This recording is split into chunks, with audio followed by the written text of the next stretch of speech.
या देवी सर्वभूतेषु मां कात्यायनी रूपेण संस्थिता नमस्तस्यै नमस्तस्यै नमस्तस्यै नमो नमः। नवरात्रि के छठे दिन माता कात्यायनी की पूजा की जाती है। जब देवी पार्वती ने महिषासुर का वध करने के लिए एक विशेष स्वरूप धारण किया, उसी को देवी कात्यायनी के नाम से जाना जाता है। ये देवी पार्वती का सबसे उग्र स्वरूप माना जाता है और नवरात्रि उत्सव के छठे दिन माता कात्यायनी की ही पूजा अर्चना की जाती है। ऐसे माना जाता है कि देवी कात्यायनी बृहस्पति ग्रह के ऊपर शासन करती हैं और वे विशाल दिव्य सिंह पर आरूढ़ होकर अपने चतुर्भुज रूप में अपने भक्तों को दर्शन देती हैं। उनके बाएं हाथ में कमल पुष्प और तलवार होते हैं और दाहिने हाथ में अभय मुद्रा और वरद मुद्रा धारण करती हैं।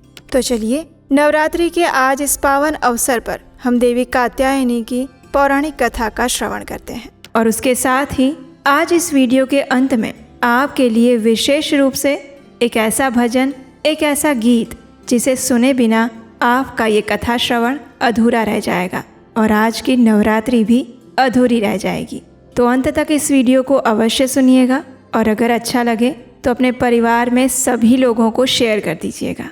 माँ कात्यायनी की पूजा और आराधना करने से भक्तों को बड़ी आसानी से अर्थ, धर्म, कर्म और मोक्ष इन चारों फलों की प्राप्ति हो जाती है। रोग, शोक, संताप और भय का नाश होता है। अगर निष्ठा पूर्वक भक्ति से संपूर्ण शरणागति के साथ माँ कात्यायनी की पूजा की जाए और व्रत रखा जाए तो पूर्व जन्म के साथ साथ भविष्य के भी पाप नष्ट हो जाते हैं और मोक्ष की प्राप्ति होती है। देवी कात्यायनी का रूप अत्यंत अद्भुत है। उनका वर्ण सुवर्ण और तेजस्वी है। वे सिंह पर सवार रहती हैं। माँ कात्यायनी के 4 हाथ हैं। उनके बाएं हाथ में चंद्रहास नामक तलवार और दूसरे हाथ में कमल है। दाहिने हाथ वरद मुद्रा में है और अभय मुद्रा में भी। माँ कात्यायनी के माथे पर अर्ध चंद्र है। माँ आद्या शक्ति माँ भगवती ने कात्यायन महर्षि की पुत्री रूप में धरा पर जन्म लिया था। ऋषि कात्यायन ने घोर तपस्या करके माँ भगवती को प्रसन्न किया था और उनकी इच्छा भी ये थी कि माँ भगवती उनके घर पर पुत्री रूप में जन्म ले। इसलिए महर्षि की इच्छा और तपस्या के कारण माँ भगवती ने महर्षि को अपने भगवती रूप के दर्शन दिए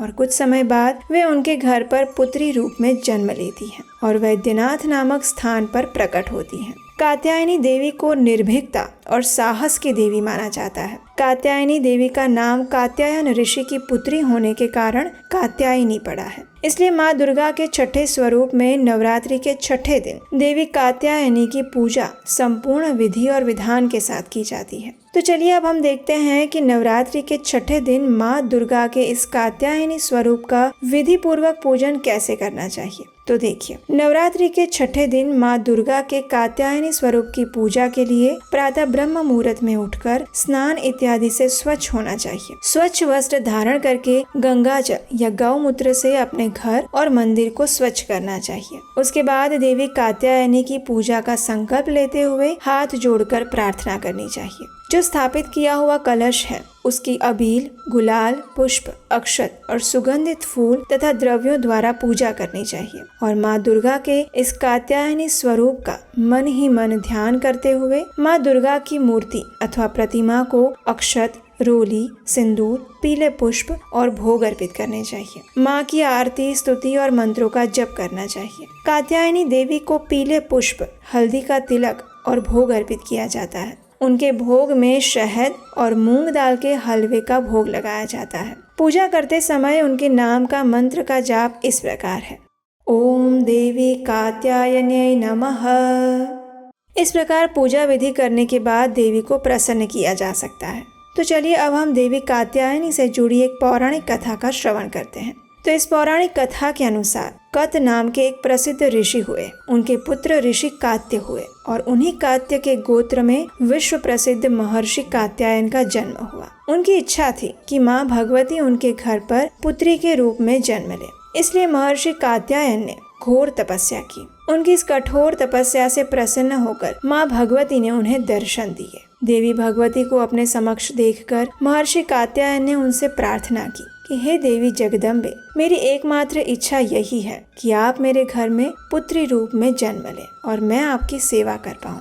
उनकी इस इच्छा को देखकर देवी माँ ने उन्हें कहा तथास्तु। और इस प्रकार देवी का जन्म महर्षि कात्यायन के आश्रम में हुआ। उनकी पुत्री होने के कारण ही इन्हें कात्यायनी कहा जाता है। जब देवी का जन्म हुआ था तो उस समय महिषासुर नामक राक्षस का अत्याचार अत्यंत बढ़ गया था। असुरों ने धरती के साथ साथ स्वर्ग में भी सभी देवताओं को पराजित करके उन्हें अत्यंत कष्ट प्रदान किया था। त्रिदेवों के तेज पुंज से प्रकट हुई देवी ने ऋषि कात्यायन के घर पर अश्विन मास के कृष्ण पक्ष की चतुर्दशी के दिन जन्म लिया। इसके बाद ऋषि कात्यायन ने माँ का पूजन 3 दिन तक किया और दशमी तिथि के दिन माँ दुर्गा ने महिषासुर का अंत कर दिया। इतना ही नहीं, शुंभ और निशुंभ ने स्वर्ग लोक पर आक्रमण करके इंद्र का सिंहासन छीन लिया था और 9 ग्रहों को बंधक बना लिया था। सभी असुरों ने अग्निदेव और वायुदेव का बल भी अपने अधीन कर लिया था। सभी देवताओं को अपमानित और पराजित करके असुरों ने निकाल दिया था। तब सभी देवता देवी की शरण में आए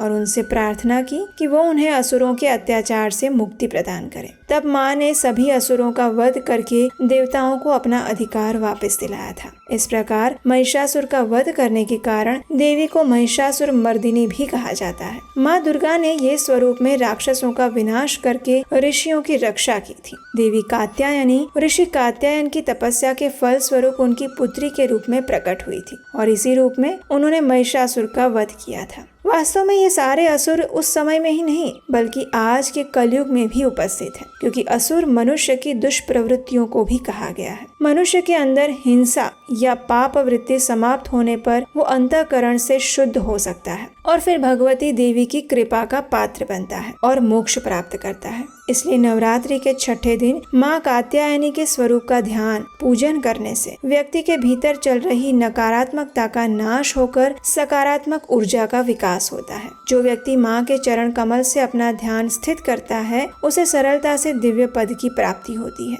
जन्म जन्मांतर के पापों से मुक्त होकर वो परम पद का अधिकारी बन सकता है। माँ स्वयं नकारात्मक शक्तियों का नाश करने वाली देवी है। इनका ये स्वरूप अत्यंत भव्य, सुंदर और दिव्य है, जिनके स्मरण मात्र से जन्मों जन्म के बंधनों से मुक्ति मिल जाती है। तो ये थी नवरात्रि के छठे दिन माँ कात्यायनी की संपूर्ण कथा और पूजा विधि। इस कथा को आज हम यहीं पर विराम देंगे और हम आपसे मिलेंगे कल नवरात्रि के 7वें दिन की कथा के साथ। और इस कथा को सुनने के लिए अगर अभी तक आपने इस चैनल को सब्सक्राइब नहीं किया तो कर लीजिए। इस वीडियो को थोड़ा लाइक भी कर दीजिए और अपने मित्रों को भी भेज दीजिए। तो आइए नवरात्रि के इस शुभ और मंगलकारी दिनों में अब हम श्रवण करते हैं महिषासुर मर्दिनी स्तोत्र के हिंदी अनुवाद का, जिसका श्रवण करने मात्र से देवी दुर्गा की विशेष कृपा प्राप्त की जा सकती है और उसे शुरुआत से लेकर अंत तक पूरा सुना जाता है।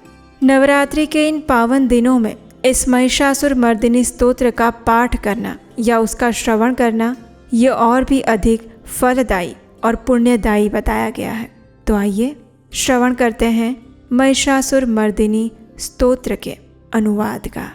हे पर्वतराज हिमालय की कन्या, पृथ्वी को आनंदित करने वाले, संसार को हर्षित रखने वाली, नंदीगण से नमस्कार की जाने वाली, गिरिश्रेष्ठ विंध्याचल के शिखर पर निवास करने वाली, भगवान विष्णु को प्रसन्न रखने वाली, इंद्र से नमस्कृत होने वाली, भगवान शिव की भार्या के रूप में प्रतिष्ठित, विशाल कुटुंब वाली और ऐश्वर्य प्रदान करने वाली, हे भगवान शिव की प्रिय पत्नी महिषासुर मर्दिनी देवी पार्वती, आपकी जय हो, जय हो।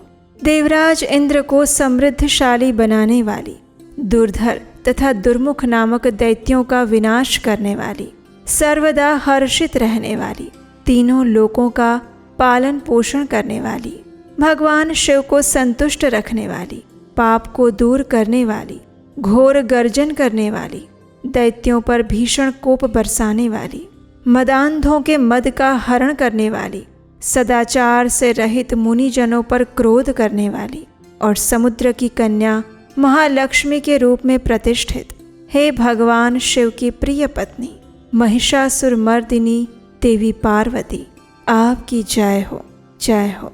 हे जगत की माता स्वरूपिणी, कदम्ब वृक्ष के वन में प्रेम पूर्वक निवास करने वाली, सदा संतुष्ट रहने वाली, हास परिहास में सदा रत रहने वाली, पर्वतों में श्रेष्ठ ऊंचे हिमालय की चोटी पर अपने भवन में विराजमान रहने वाली, मधु से भी अधिक मधुर स्वभाव वाली, मधु कैटभ का संहार करने वाली, महिष को विदीर्ण कर डालने वाली और रास क्रीड़ा में मग्न होने वाली, हे भगवान शिव की प्रिय पत्नी महिषासुर मर्दिनी देवी पार्वती, आपकी जय हो, जय हो। गजाधिपति के बिना सुंड के धड़ को काट काट कर सैकड़ों टुकड़े कर देने वाली, सेनाधिपति चंडमुंड नामक दैत्यों को अपने भुज दंड से मार मार कर विदीर्ण कर देने वाली, शत्रुओं के हाथियों के गंड स्थल को भग्न करने में उत्कट पराक्रम से संपन्न कुशल सिंह पर आरूढ़ होने वाली, हे भगवान शिव की प्रिय पत्नी महिषासुर मर्दिनी देवी पार्वती, आपकी जय हो, जय हो। रणभूमि में मदोन्मत्त शत्रुओं के वध से बढ़ी हुई अदम्य और पूर्ण शक्ति धारण करने वाली, चातुर्यपूर्ण विचार वाले लोगों में श्रेष्ठ और गंभीर कल्पना वाले प्रथमाधिपति भगवान शंकर को दूत बनाने वाली, दूषित कामनाओं तथा कुत्सित विचारों वाले दुर्बुद्धि दानवों के दूतों से न जानी जा सकने वाली, हे भगवान शिव की प्रिय पत्नी महिषासुर मर्दिनी देवी पार्वती, आपकी जय हो, जय हो। शरणागत शत्रुओं की स्त्रियों के वीर पतियों को अभय प्रदान करने वाले, हाथ से शोभा पाने वाली, तीनों लोगों को पीड़ित करने वाले दैत्य शत्रुओं के मस्तक पर प्रहार करने योग्य तेजोमय त्रिशूल हाथ में धारण करने वाली और देवताओं की दुंदुभी से निकलने वाली दुम दुम ध्वनि से समस्त दिशाओं को बार बार गूंजित करने वाली, हे भगवान शिव की प्रिय पत्नी महिषासुर मर्दिनी देवी पार्वती, आपकी जय हो, जय हो। अपने हुंकार मात्र से धूम्र लोचन और धूम्र आदि सैकड़ों असुरों को भस्म कर डालने वाली, युद्ध भूमि में कुपित रक्त बीज के रक्त से उत्पन्न हुए अन्य रक्त बीज समूहों का रक्त पी जाने वाली और शुंभ निशुंभ नामक दैत्यों के महायुद्ध से तृप्त किए गए मंगलकारी शिव के भूत पिशाचों के प्रति अनुराग रखने वाली, हे भगवान शिव की प्रिय पत्नी महिषासुर मर्दिनी देवी पार्वती, आपकी जय हो, जय हो। समर भूमि में धनुष धारण कर अपने शरीर को केवल हिलाने मात्र से शत्रु दल को कंपित कर देने वाली, स्वर्ण के समान पीले रंग के तीर और तरकश से सुसज्जित भीषण योद्धाओं के सिर काटने वाली, हाथी घोड़ा रथ पैदल ये चारों प्रकार की सेनाओं का संहार करके रणभूमि में अनेक प्रकार की शब्द ध्वनि करने वाले बटुकों को उत्पन्न करने वाली, हे भगवान शिव की प्रिय पत्नी महिषासुर मर्दिनी देवी पार्वती, आपकी जय हो, जय हो। हे देवांगनाओं के तत्था थैये थैये आदि शब्दों से युक्त भावमय नृत्य में मग्न होने वाली, कुकुथा आदि विभिन्न प्रकार की मात्राओं वाले तालों से युक्त आश्चर्यमय गीतों को सुनने में लीन रहने वाली और मृदंग की धुधुकुट धुधुट आदि गंभीर ध्वनि को सुनने में तत्पर रहने वाली, हे भगवान शिव की प्रिय पत्नी महिषासुर मर्दिनी देवी पार्वती, आपकी जय हो, जय हो। हे जपनीय मंत्र की विजय शक्ति स्वरूपिणी, आपकी बार बार जय हो। जय जयकार शब्द सहित स्तुति करने में तत्पर समस्त संसार के लोगों से नमस्कृत होने वाली, अपने नूपुर के झनझन झिमझिम शब्दों से भूतनाथ भगवान शंकर को मोहित करने वाली और नटी नटों के नायक प्रसिद्ध नट अर्धनारीश्वर शंकर के नृत्य से सुशोभित नाट्य देखने में तल्लीन रहने वाली, हे भगवान शिव की प्रिय पत्नी महिषासुर मर्दिनी देवी पार्वती, आपकी जय हो, जय हो। प्रसन्न चित्त और संतुष्ट देवताओं के द्वारा अर्पित किए गए पुष्पों से अत्यंत मनोरम कांति धारण करने वाली, निशाचरों को वर प्रदान करने वाले शिव जी की भार्या, रात्रि सुक्त से प्रसन्न होने वाली, चंद्रमा के समान मुखमंडल वाली और सुंदर नेत्र वाले कस्तूरी मृगों में व्याकुलता उत्पन्न करने वाले, भौरों से और भ्रांति को दूर करने वाले ज्ञानियों से अनुसरण की जाने वाली, हे भगवान शिव की प्रिय पत्नी महिषासुर मर्दिनी देवी पार्वती आपकी जय हो, जय हो। महनीय महायुद्ध के श्रेष्ठ वीरों के द्वारा घुमावदार और कलापूर्ण ढंग से चलाए गए भालों के युद्ध के निरीक्षण में चित्त लगाने वाली, कृत्रिम लतागृह का निर्माण कर उसका पालन करने वाली स्त्रियों की बस्ती में झिल्लिक नामक वाद्य विशेष बजाने वाली, भिल्लिनियों के समूह से सेवित होने वाली और कान पर रखे हुए विकसित सुंदर रक्त वर्ण और श्रेष्ठ कोमल पत्तों से सुशोभित होने वाली, हे भगवान शिव की प्रिय पत्नी महिषासुर मर्दिनी देवी पार्वती आपकी जय हो, जय हो। सुंदर दंत पंक्ति वाली स्त्रियों के उत्कंठापूर्ण मन को मुग्ध कर देने वाले कामदेव को जीवन प्रदान करने वाली, निरंतर मद चूते हुए गंड स्थल से युक्त मदोन्मत्त गजराज के समान मंथर गति वाली और तीनों लोकों की आभूषण स्वरूप चंद्रमा के समान कांति युक्त सागर कन्या के रूप में प्रतिष्ठित, हे भगवान शिव की प्रिय पत्नी महिषासुर मर्दिनी देवी पार्वती आपकी जय हो, जय हो। कमल दल के समान वक्र, निर्मल और कोमल कांति से परिपूर्ण, एक कला वाले चंद्रमा से सुशोभित, उज्ज्वल ललाट पटल वाली, संपूर्ण विलासों और कलाओं की आश्रयभूत, मंद गति और क्रीड़ा से संपन्न, राजहंसों के समुदाय से सुशोभित होने वाली और भौरों के सदृश काले और सघन केशपाश की चोटी पर शोभायमान, मौलश्री पुष्पों की सुगंध से भ्रमर समूहों को आकृष्ट करने वाली, हे भगवान शिव की प्रिय पत्नी महिषासुर मर्दिनी पार्वती देवी आपकी जय हो, जय हो।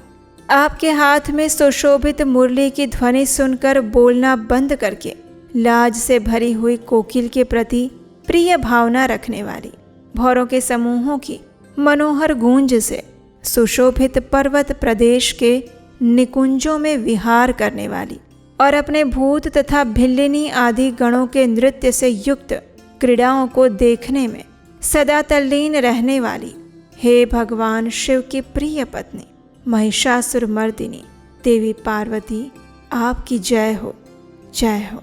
अपने कटी प्रदेश पर सुशोभित पीले रंग के रेशमी वस्त्र की विचित्र कांति से सूर्य की प्रभा को तिरस्कृत कर देने वाली, सुमेरु पर्वत के शिखर पर मदोन्मत्त गर्जना करने वाले हाथियों के गंड स्थल के समान वक्ष स्थल वाली और आपको प्रणाम करने वाले देवताओं और दैत्यों के मस्तक पर स्थित मणियों से निकलती हुई किरणों से प्रकाशित, चरण नखों में चंद्रमा समान कांति धारण करने वाली, हे भगवान शिव की प्रिय पत्नी महिषासुर मर्दिनी देवी पार्वती आपकी जय हो, जय हो। हजारों हस्त नक्षत्रों को जीतने वाले और सहस्त्र किरणों वाले भगवान सूर्य की एकमात्र नमस्करणीय, देवताओं के उद्धार हेतु युद्ध करने वाले, तारकासुर से संग्राम करने वाले और संसार सागर से पार करने वाले शिवजी के पुत्र कार्तिकेय से प्रणाम की जाने वाली और राजा सुरथ और समाधि नामक वैश्य की सविकल्प समाधि के समान समाधियों में सम्यक जपे जाने वाले मंत्रों में प्रेम रखने वाली, हे भगवान शिव की प्रिय पत्नी महिषासुर मर्दिनी देवी पार्वती आपकी जय हो, जय हो।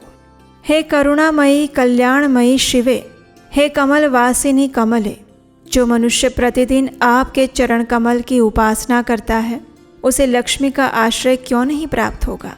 हे शिवे, आपका चरण ही परम पद है। ऐसी भावना रखने वाले मुझ भक्त को क्या क्या सुलभ नहीं हो जाएगा, यानी सब कुछ प्राप्त हो जाएगा। हे भगवान शिव की प्रिय पत्नी महिषासुर मर्दिनी देवी पार्वती आपकी जय हो, जय हो। स्वर्ण के समान चमकते घड़ों के जल से जो आपके प्रांगण की रंगभूमि को प्रक्षालित करके उसे स्वच्छ बनाता है, वो इंद्राणी के समान विशाल वक्ष स्थलों वाली सुंदरियों का सानिध्य सुख अवश्य प्राप्त करता है। हे सरस्वती, मैं आपके चरणों को ही अपनी शरण स्थली बनाऊं, मुझे कल्याण कारक मार्ग प्रदान करें। हे भगवान शिव की प्रिय पत्नी महिषासुर मर्दिनी देवी पार्वती आपकी जय हो, जय हो। स्वच्छ चंद्रमा के सदृश सुशोभित होने वाले आपके मुख चंद्र को निर्मल करके जो आपको प्रसन्न कर लेता है, क्या उसे देवराज इंद्र की नगरी में रहने वाली चंद्रमुखी सुंदरियां सुख से वंचित रख सकती हैं? भगवान शिव के सम्मान को अपना सर्वस्व समझने वाली हे भगवती, मेरा तो ये विश्वास है कि आपकी कृपा से क्या क्या सिद्ध नहीं हो पाता है। हे भगवान शिव की प्रिय पत्नी महिषासुर मर्दिनी माता पार्वती, आपकी जय हो, जय हो। हे उमे, आप सदा दीन दुखियों पर दया का भाव रखती हैं, अतः आप मुझ पर कृपालु बनी रहें। हे महालक्ष्मी, जैसे आप सारे संसार की माता हैं, वैसे ही मैं आपको अपनी भी माता समझती हूँ।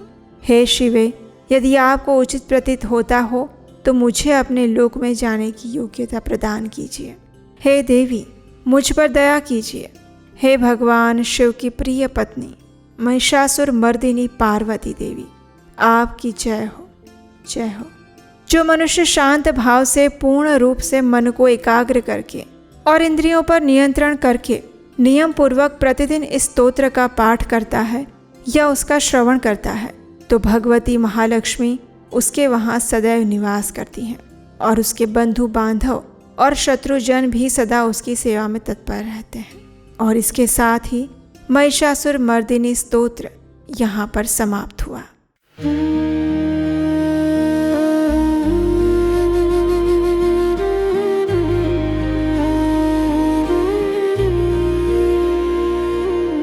जय जय अम्बे, जय कात्यायनी, जय जगमाता, जग की महारानी। बैजनाथ स्थान तुम्हारा, वहाँ वरदाती नाम पुकारा। कई नाम है कई धाम है, यह स्थान भी तो सुख धाम है। हर मंदिर में ज्योत तुम्हारी, कहीं योगेश्वरी महिमा न्यारी। हर जगह उत्सव होते रहते, हर मंदिर में भगत है कहते। कत्यानी रक्षक काया की, ग्रंथि काटे मोह माया की। झूठे मोह से छुड़ाने वाली, अपना नाम जपाने वाली। बृहस्पतिवार को पूजा करिए, ध्यान कात्यायनी का धरिए। हर संकट को दूर करेगी, भंडारे भरपूर करेगी। जो भी माँ को भक्त पुकारे, कात्यायनी सब कष्ट निवारे। जय जय अम्बे, जय कात्यायनी, जय जगमाता, जय जग की महारानी। कात्यायनी माता की जय, मोह माया हरिणी की जय।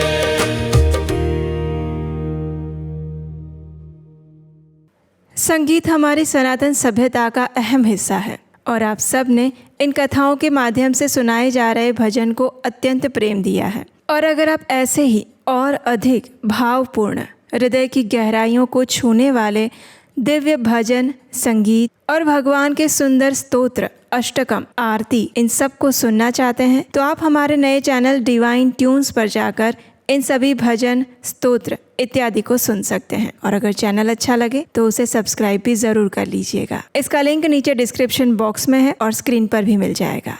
इस नवरात्रि के पावन दिनों में भगवती माँ दुर्गा की कथाओं का अधिक से अधिक प्रचार करने से पुण्य फल आपको भी प्राप्त होता है और इस कथा को सुनने वाले को भी। और अगर आपको हमारे द्वारा किया जा रहा ये प्रमाणभूत वैदिक ज्ञान का प्रचार प्रसार अच्छा लग रहा है तो आप हमारे लिए प्रार्थना कीजिएगा। आपकी प्रार्थना और आशीर्वाद के माध्यम से ही हम ये प्रयास कर पा रहे हैं और हम भी आपके लिए देवी भगवती से प्रार्थना करेंगे परम आध्यात्मिक जगत का गंतव्य प्रदान करें। हरे कृष्णा।